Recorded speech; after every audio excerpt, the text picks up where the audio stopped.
We are Squawking Dead, a podcast pulverizing episodes of the Walking Dead universe. Sometimes we give you news, sometimes we make you laugh, but most times we go deep. Today, we're featuring a panel from Fandemic 2022 called What Does the Walking Dead Universe Mean to You? Hosted by Felicia Wray, our good friend. Originally, Rachel, Cosmom09, was supposed to join Felicia on stage, telling her story about what the Walking Dead means to you, and I think a little bit of that has to do with joining us, but a whole lot of things that came before and after her joining Squawking Dead. This discussion dives deep into some emotional trauma. People have some serious reasons for loving the Walking Dead universe, and in some senses, it has saved people, and it's never been more apparent than when you listen to these stories during the panel. Felicia Wray did an excellent job. There was very minimal editing done to this video originally when we posted it on YouTube. It was a really good experience having to be there in person, watching these stories and connecting with all these people. And if you really enjoyed this conversation, tell us what the Walking Dead universe means to you by heading to ratethispodcast.com/walkingdead, leaving us 5 stars and an eggplant, and letting us know what the Walking Dead universe means to you. Leave your social media accounts so that we can tag you when we post your review. And without further ado, here's Felicia Wray.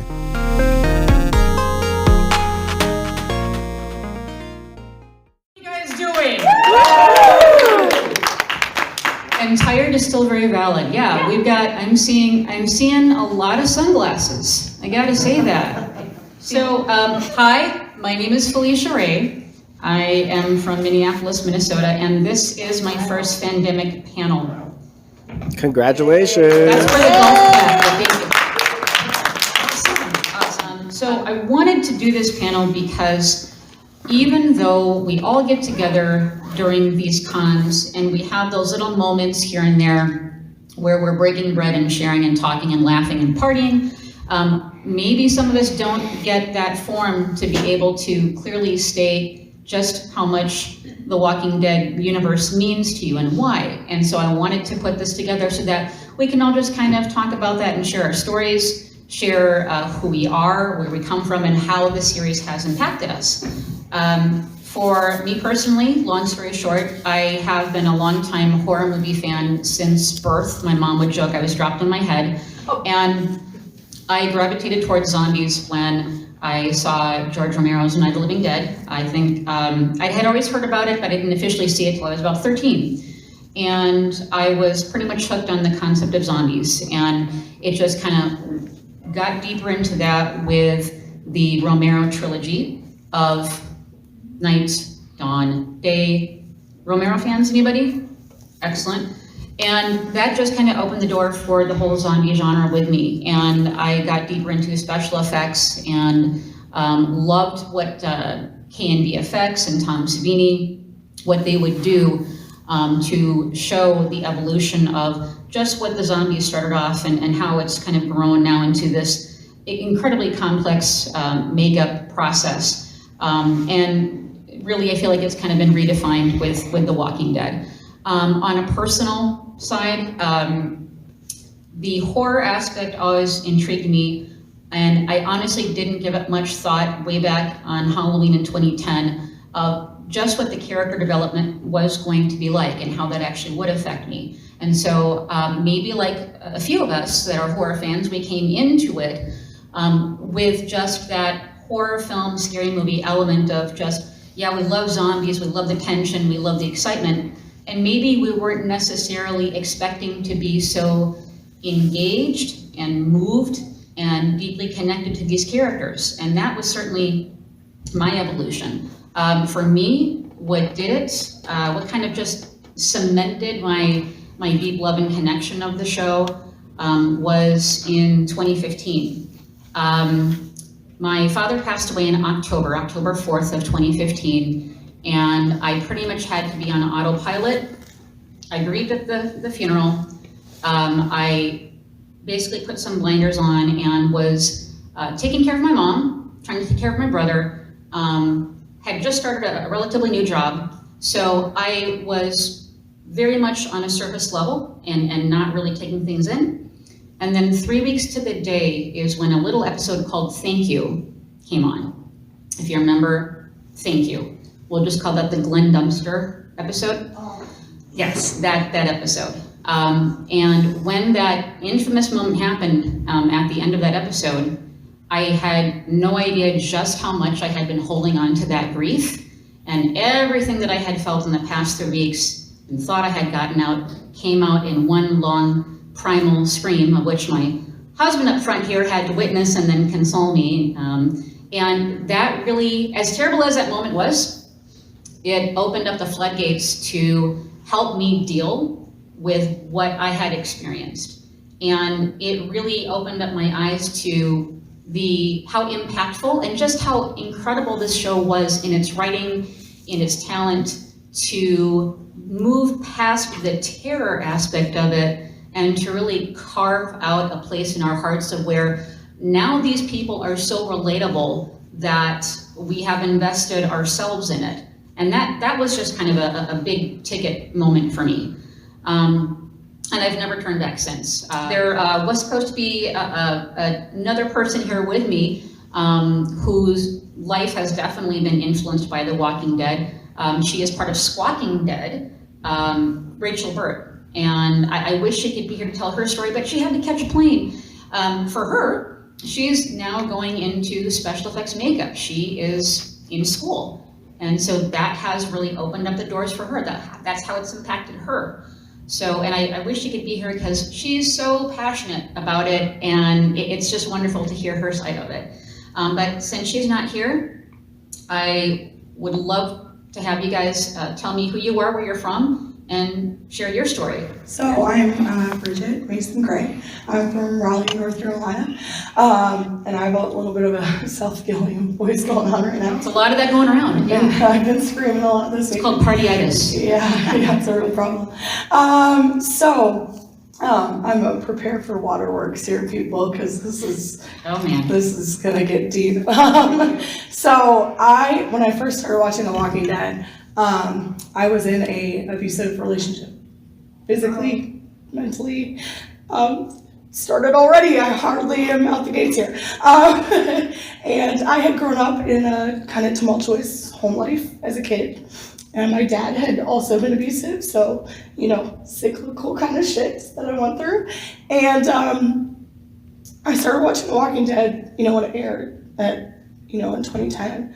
And to immediately connect with those characters, to immediately see Carol, dealing with Ed and all of the stuff that came along with that, and then see how the group dynamic dealt with that. And then getting a little more into Daryl's story later on about how, he had to go through abuse in his home life also. There was just so much that I could connect with, and it was like an escape from where I was. So it's a TV show, and I can't believe that, but it's become such a safe haven for me. And I mean, good news is I left that guy. He's a shitbag. He's no longer in the picture. I'm happily married now to a very kind gentleman. Who has come just with me, despite the fact that he's not really into The Walking Dead. But he has gone along with everything and is so just so supportive. So I'm very thankful. But this TV show has gotten me through a lot of shit in life. So I thank you so don't step away yet. But thank you for lowering your guard and trusting us enough to share something like that. And that is really a testament to again how this show it's just a TV show, how it can really be an enlightening experience. Sometimes enlightenment is really painful. Sometimes that keyword growth can suck. Growth can suck ass. I'm just gonna swear, okay? So you're not alone in that, absolutely. And if I could ask one personal question, if it's too personal. No. I'm what one thing do you feel you have learned the most about that experience in relation to this show, or even just learned about yourself, however you want to? I guess. So when you're in an abusive relationship, it's really easy to feel alone, right? Because the person manipulates you into feeling that way. And I have a really great family. They're really supportive, but it was embarrassing in its own way. I'm not dumb, not a stupid person. you know, and I'm strong and I'm self-sufficient and really independent. So like, how did that happen to me? And so I didn't feel comfortable sharing it. And so seeing the group dynamic and the family that's created in The Walking Dead, like after all of this stuff kind of started, you know, to really hit the fan, and I was able to get away from him physically and also out of the relationship, I was able to open up to the people in my life that I had really just hidden all of this from. And so I was able to share all of that with them, and now I have like a completely different support group that would definitely ask if I like disappeared randomly, you know, like, so now I have people in my life that are just really supportive. And so I still have my great family, but now I have this other family too. Oh, that is so fantastic. Thank you so much. Thank you so much. And her story touches on something else that is just great about the show. This show does delve into subjects that we probably didn't expect to see in a series about zombies. It does touch upon some taboos, some uncomfortable subjects that we don't want to face. It touches on some everyday things that we take for granted, but then when we see it reflected in something back at us, like, oh, you know, I never gave that a thought. That's actually something I should touch upon. I mean, they have talked about abuse, they have talked about alcoholism, they have talked about mental health, and then so many things that, those are gonna be some things that come out should shit hits the fan. And it's gotta be dealt with, and it's gonna be up on the screen, not in really pretty colors, it's gonna be very, very ugly. And it is certainly something that can be yet another eye-opening experience for us. So thank you for sharing that with us, I really appreciate that. What you said, thank you for being brave, but it made me think of it too as what it was for me, not necessarily an abusive relationship, but going through life feeling awkward and different and having all these fantasies about what's out there and is anybody else thinking what I'm thinking, and not being afraid to say it. And then you come to conventions like this and you talk to other people and you find kindred spirits, people that think like you, and you're not weird anymore. You're not awkward. I found people that understand it. I love this show. Stephen King is what brought me to horror. I'm a major Stephen King fan, and I thought that was weird. Nobody else I knew liked that. But I met people like Felicia and Chris, and even just shook hands with some other people. I found family here. They have their Walking Dead family. They have Daryl. They have all their people. I have my Walking Dead family. And these things are awesome and amazing to me, to build those relationships. And I honestly, 100%, I might still be weird, but I'm weird with a whole bunch of other people. Exactly. And we're all weird together, and I love it. And I love meeting people, and I feed off of people. I'm an extrovert extraordinary. This is where I go to get energy and to get juiced up, and I'm gonna come off this being physically tired, but mentally so energized. Awesome. I couldn't be more excited to see you succeed, to see everybody succeed, but it's like your family. They have theirs, we have ours, and we get to be weird together. Awesome. You're all weird. That's good. I love it. This is Diane, by the way. This is her first Walking Dead convention ever. My name is Diane, I'm from Minneapolis. Thank you. And how, if you could, how would you sum up your first Walking Dead convention? My feet hurt so bad.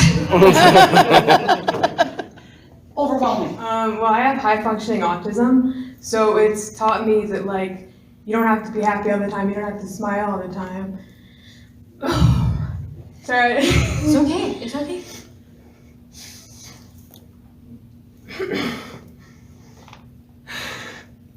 You come up here. I'm her mom. Hi, Mom. You got it. Absolutely. That's why we're here. I'm crying because I just met Cassidy McClunsey and she's like. It's okay. Like I had to say goodbye to her, and like we have like such a special like thing, and then saying goodbye to her was really hard. But it's a special thing. It is, and I can see that that's something that was a really, really bonding experience for you. And she's an incredibly special lady, and so are you. Thank you. Yeah, but like it helped me like grow up, and it like I'm gonna name my children, like it helped me realize what I'm gonna name my children, and like it's such a huge part of my life. So yeah. What's your name? Mallory. Mallory, it is an honor to meet you, Mallory. It's it great really to meet is. you too. Sorry, Thank I was you. trying like not to cry. I didn't want to be the first one to talk. No. The only thing holding me up is all the makeup on my face. It's hardening right now. Otherwise, I'd be down on the floor in a fetal position. So you're all good. I'm good. I have to try to maintain this because I gotta, drive and, go to a restaurant and, try to represent. You're good. You're good. So her dad let her and some friends start watching The Walking Dead on her 12th birthday sleepover. And I came downstairs and I was like, what are you doing? They can't watch that. And so I was like, this is gonna lead to nightmares, but it instead led to something really special for her, which I don't always understand, but it's been really great for her. And I think that, I don't know, it's brought her a lot of confidence, and she writes fan fiction. It's really Oh, that's awesome. She's really talented. That is so awesome. It's a big outlet for her, and it means a lot to her. So Yeah, one thing that I remember is when I was in middle school, like I had anxiety about going to like physical education class, and like whenever like I would have an anxiety attack about going there every day, and like whenever I was walking there, I would like replay what Lori said to Carl before she died, which is like, you are so strong, you are so brave. Like I would play that in my head, and like that would help me a lot. There's just like so many little things like that, and also like Sherry, like going through PTSD and like sharing that has helped me a lot. Cassidy's helped me in huge ways, so yeah. That is fantastic, really, that is. I applaud you for that. You get it. You get it, and you're on the right path. You really are. I can see it. How you're able to get up and express and say who you are and articulate it, and I think everyone here can understand that and relate to that. So I applaud you, Mallory. You are awesome. We want that fan fiction. Keep that going. Seriously, because you never know. But I'm an artsy-fartsy person. I'm an indie musician, so is my husband. We need art. We need artists. We need writers and painters and sculptors and people with imaginations to keep this going, because without you guys, I don't think we're going to evolve. So that's very important. So I applaud that. And that's a beautiful thing, that the show can inspire that in you too. Thank you. So you keep going with that, Mallory. It was an honor to meet you. Thank you so much. Thank you. And you, Mallory's mom, that was fantastic. But again, that is just one more piece of this big puzzle, or pie, if you want to compare pie, whatever shape you want, just do it. Of just how this series, with its incredible writing and depth and complexities, can get to the heart of something that we just didn't expect. It's entertaining, but it's also it's touching us and leaving its mark on us, maybe in a way that we didn't think it would. And when it does hit, well, those stay with you, and it becomes more than just a show. And I guess it's one thing about fandom too that I think we see a lot, is that we see in all the different camps, the Supernaturals, Game of Thrones, the Breaking Bads, they all talk about having to defend it's just a show, as if we're supposed to be a little bit self-deprecating in our awareness of like, oh my God, look at how emotional I'm getting. What am I doing? This is just a show. Screw that. God, this is what life is. Some people play sports. Some people play video games. Some people write. Some people paint. This is what we do.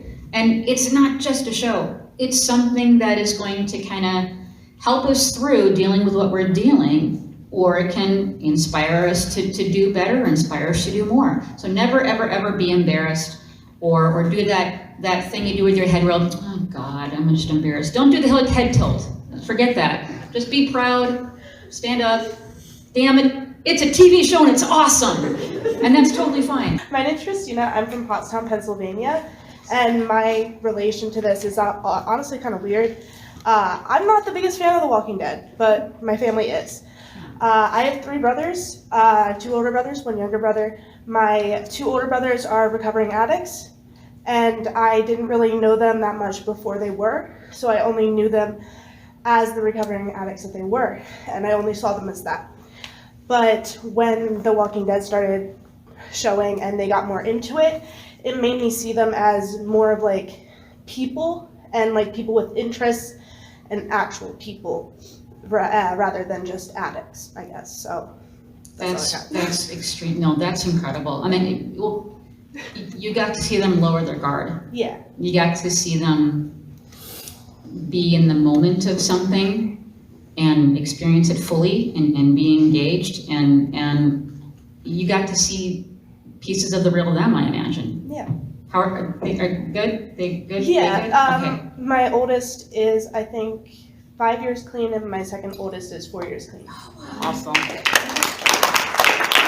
is awesome. You saw the happiness that came out in them from that, and that changed your perspective of how you saw them.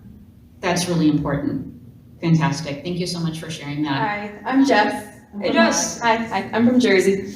Jess from Jersey. That's yeah. awesome. What part of Jersey? Wall. It's, yeah. It's Central Shore. Okay. But other like it's nothing like wall. It's just I don't know whether, don't be embarrassed about it. I don't know where it it's is. about as interesting as it sounds. Oh. So. Oh my God, that's awesome. But I just wanted to touch on what Mallory actually said. I also started writing fan fiction about like 4 years ago. And it's like such a weird thing. Like I don't tell anybody about it except for my sister. She knows. And I've been so embarrassed of it for so long for like no reason.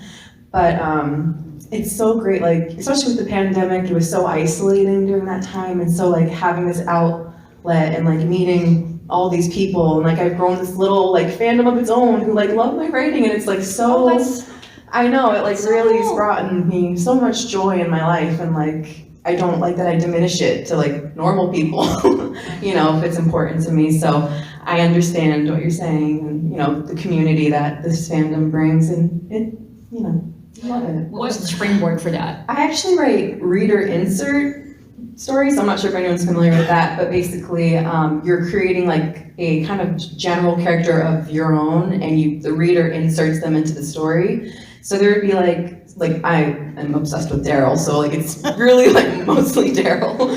But I'd see like missed opportunities where like, oh, like, well, what if this happened, or what if like this, you know, this new character came in, and kind of insert myself into the story, and that's kind of how I do it. And do you have do you look back and have a certain like top 3, top 5 of those episodes that really called to you and kind of inspired you to try this, or do you have those? Yeah. What's the first one? I think with the season 3, like with Woodbury and the governor, Mm-hmm. I loved the prison era, and I feel like, because I love Daryl, so like I feel like he went through a big character change during that period of time, and I remember watching that season and being like, what if there was this like, you know, this happened, or what if they did this instead, and that kind of got the ball rolling. And then when I go back and rewatch the show, and I'd always plant like seeds, and then I just kind of like take it from there and kind of create my own little world inside their universe. Oh, that's excellent. Yeah, but I don't want to be embarrassed anymore. No, don't. No, not at all. We shouldn't. We really shouldn't. Yeah. There's other things that we can be embarrassed about. You know, Right, really, right. You know, our hygiene. Exactly. Yeah. Yeah. Do you publish your work on a website? I do on like Tumblr, AO3, and Wattpad, if anyone knows this. So What's your handle? it's Crossbow King. All right. Awesome. Crossbow King. Crossbow King. Mallory's. Valerie, do you have a handle or again, shows my age. What's your handle? I don't know what. I right don't. now? But I'm definitely gonna read yours though. Oh, thank you. That is so awesome. Cool. That is so cool. Yeah, thank you. Thank you for sharing Thank that. you. Excellent. Thank you. Hello, my name is Cassell. Hi there. Nice to meet you. Yeah, I'm from Tulsa, Oklahoma. Nice. And I grew up watching like Scooby-Doo, and then I got into the graphic novel, The Walking Dead. Still not finished with that yet. Awesome. And then, you know, I just one day stopped watching the television. I said, oh, they got The Walking Dead. So yes, I've been watching since season 1 all the way to here. And my favorite character was Shane. Yeah. Oh, wow. Yeah, so. Rest in peace, Shane. Gone too soon. Yeah, so I guess the main thing that came from The Walking Dead for me is just the reliance of the group. How they, despite Absolutely. all the shit they've grown through, they still have to hold up together. Like for me, like I didn't take off when the pandemic started.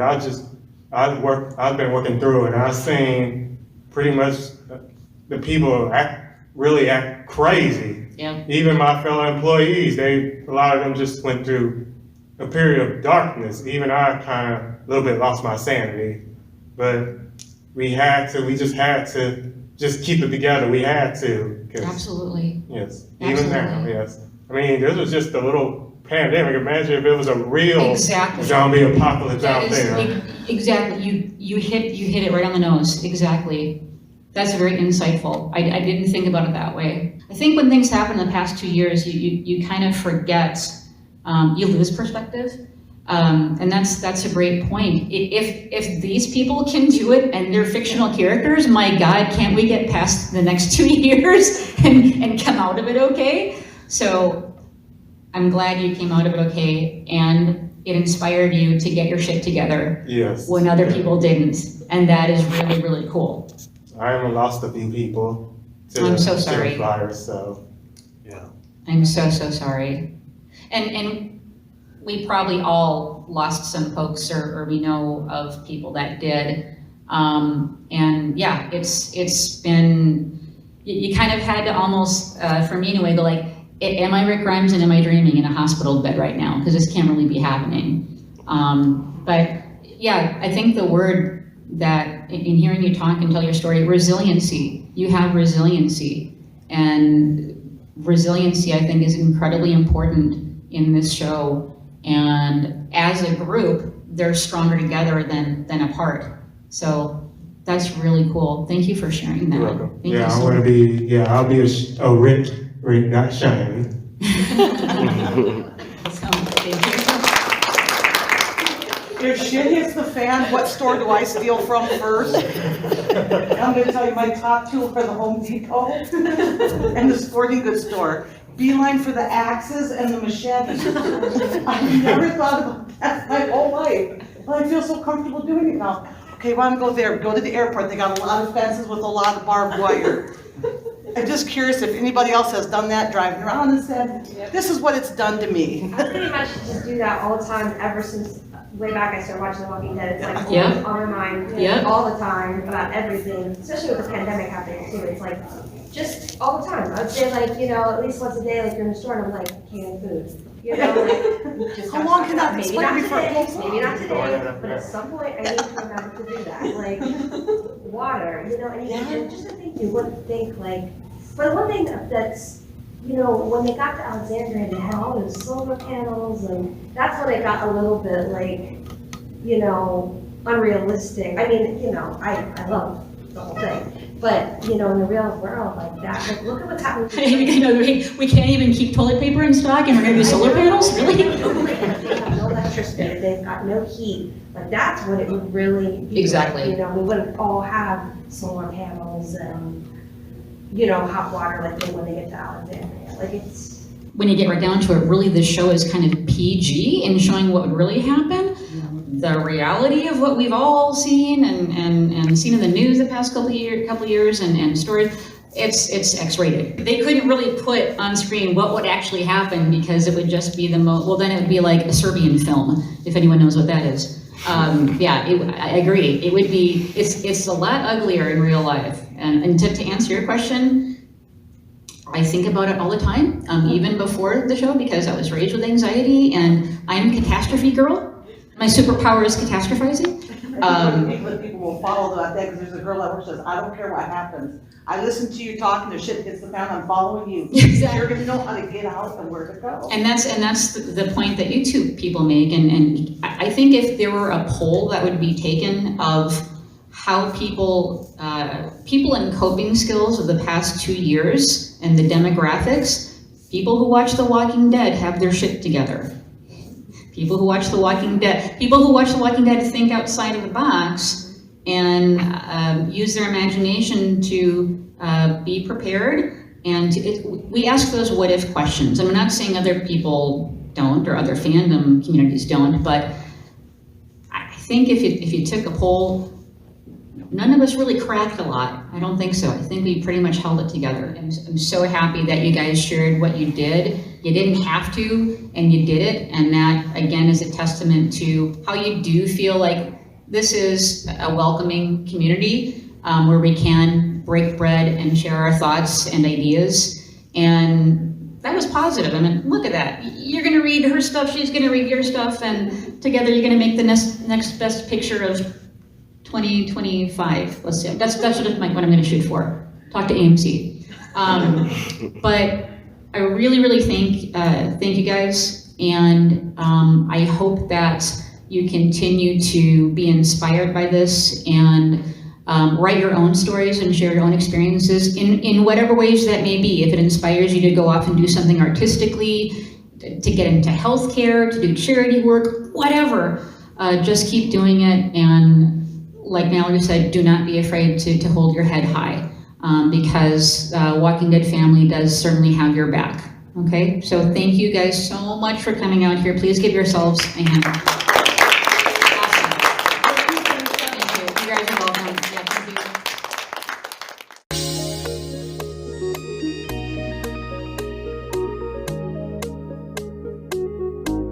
It was truly an honor to film this panel. I really enjoyed listening to the experiences some of these people have had as it relates to the Walking Dead universe. I'm humbled by the power that this show has on people and the way it helps them heal and maybe even see the world in a different way. And if you like what you heard, head over to ratethispodcast.com/squawkingdead and let us know what this meant to you. Give us 5 stars and an eggplant. Let us know what we got right, what we got wrong, and let us know what the Walking Dead universe means to you. But let us know after every episode. And if you really enjoy what we're doing here and you want to send us a flare to let us know that we're on the right track, you don't have to spend any money. Set up a free account at ko-fi.com and follow us at ko-fi.com/squawkingdead. When you do, you'll know when we set up our recording sessions so you can join us, and when we post any unedited episode recordings for you to enjoy, as well as any other behind the scenes nuggets that we want you to participate in and that we're developing for future release. When you're ready to dip your toe in the water, you can always tip us for 30 days of support of back content. And when you join a membership tier for as little as $1 a month, you can enjoy those benefits in perpetuity and a whole lot more. One of these perks that the mid-tier and high-tier memberships enjoy, the Whispers and Survivors tiers, is shout-outs at the end of these episodes. Among which, let's start with the Survivors tiers because they're the top tier, and one of their signature perks is the ability to join us on camera and mic for these episode breakdowns. And they are at RealRyanGM on Twitter, at ElizaJones71 on Instagram, at Jasmine.iac on Instagram, Bridget X Prophecy Girl on Twitter, and Ain't My First Rodeo on Instagram, and of course, FanArtLindy, ko-fi.com/fanartlindy. And let's move on to the Whispers tier members, among whom are J13 Voorhees on Instagram and Twitter, at Tyler Phillip Cox on Instagram and Twitter, at RitasFan2 on Instagram and Twitter, at Sandy.D.Morrison on Facebook, at FrostedAngel67 on Twitter, at Aiden_Atkin_ on Instagram, and at Aiden the Raven on Twitter, and at Judith.Morton on Instagram. Thank you so much for listening to this panel. I hope you were as humbled by these conversations as I was, and if you have any similar stories, let us know. We'd love to at least hear what the Walking Dead universe means to you. Thank you again for listening to these conversations, and we'll see you in the next one.